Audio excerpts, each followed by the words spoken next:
on the night of December 16th, we got word that the Germans had made a breakthrough in Belgium, and they were heading for Antwerp, and then they were going full speed.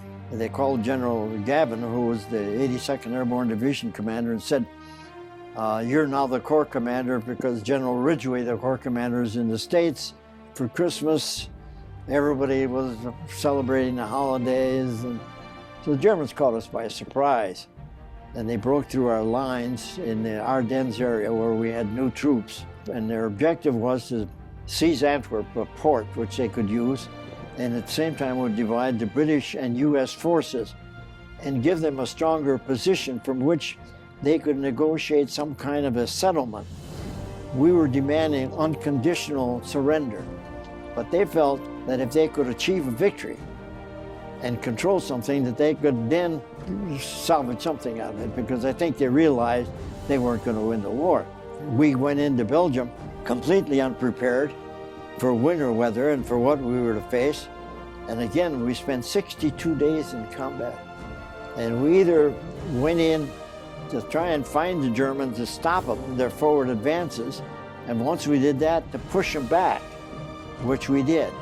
I was in some very serious fighting. I got a Silver Star in a early battle for the city of Chenot, and then another later on in the battle for Herresbach, another city in the Battle of Bulge. Herresbach was, we knew that there was a large German contingent there, and so they planned to attack with 2 battalions out of the regiment.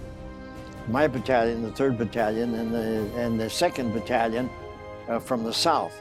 And we went 10 miles through deep snow, fighting elements and outposts of the German forces to take a position where we could attack Herresbach. And we were going to spend the night there in this cold winter below zero, without blankets, without any cover, without any shelter, without anything, and attack in the morning when the Germans came out of town at us in a larger force. The regimental commander, Colonel Tucker, hollered out for me and my buddy, Rivers. And he said to me, Maggie, take them 2 cans, we had 2 tank destroyers, and take that town, get in that town. That was the only order we had. And all of a sudden, we were in the middle of about 250 Germans. I was platoon leader. I mean, they had 26 people.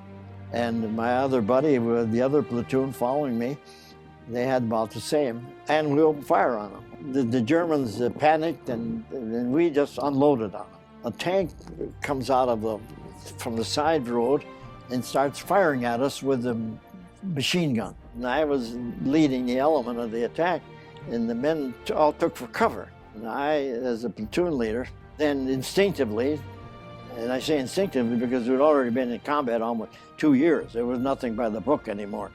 I charged towards this tank, but I was able to do it in a concealed way because it was a wooded area, and I could duck in and out and get close enough. They didn't see me, and I got close enough where I could throw in an explosive grenade against the side of the tank, and then it was quiet.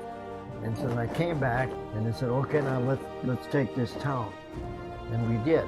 That evening when we captured the city, we had killed, by my calculation, 180 Germans and taken over 200 prisoners, and we never lost a man.